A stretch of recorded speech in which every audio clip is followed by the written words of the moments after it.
அதுக்கு பர்மிஷன்.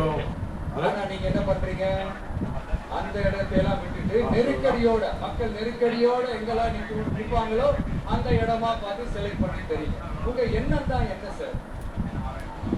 நான் அவங்கள பார்க்க கூடாது, அவங்களோட பேசக்கூடாது, அவங்க குறைகளை கேட்க கூடாது, அவங்களுக்காக குரல் கொடுக்க கூடாது, என்னதான் சார் உங்க எண்ணம்? சரிங்க சார், ஒரு அரசியல் தலைவன் அப்படின்றதெல்லாம் மறந்துருங்க. ஒரு சாதாரண ஒரு தமிழ்நாட்டு மண்ணோட ஒரு மகனா ஒரு நம்ம தடை போடுவீங்களா? வேணாம் சார். இந்த அடுக்குமுறை, இந்த அராஜக அரசியல்லாம் வேணாம் சார்.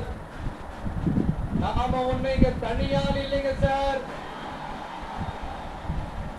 மாபெரும் மக்கள் சக்தியோட பிரதிநிதிங்க சார், மாபெரும் பெண்கள் சக்தியோட சகோதரன் சார், மாபெரும் இளைஞர் இயக்கமா இருக்கிறோம் சார். மறுபடியும் சொல்றேன், 2026ல ரெண்டு பேருக்கு நடுவுல தான் போட்டியே. ஒண்ணு இன்னொன்னு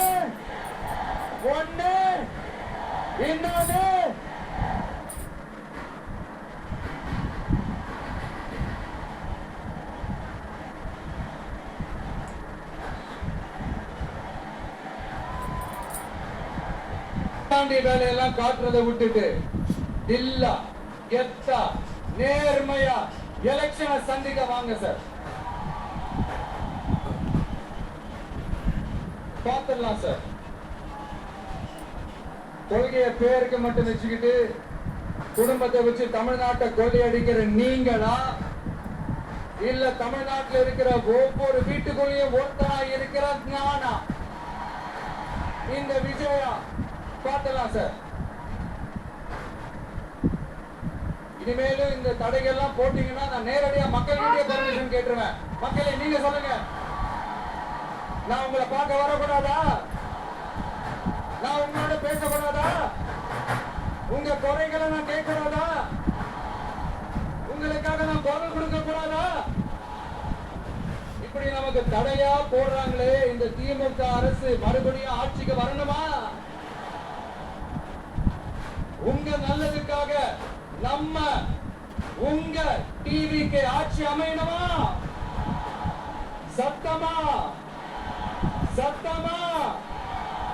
கேட்டுச்சா மை டியர்?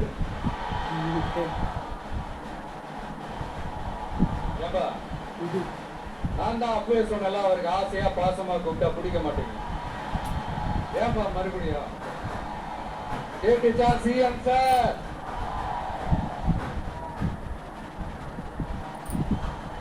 இந்த போர் முழக்கம் உங்களை ஒரு நிமிஷம் கூட தூங்க விடாது, துரத்திக்கிட்டே வரும்.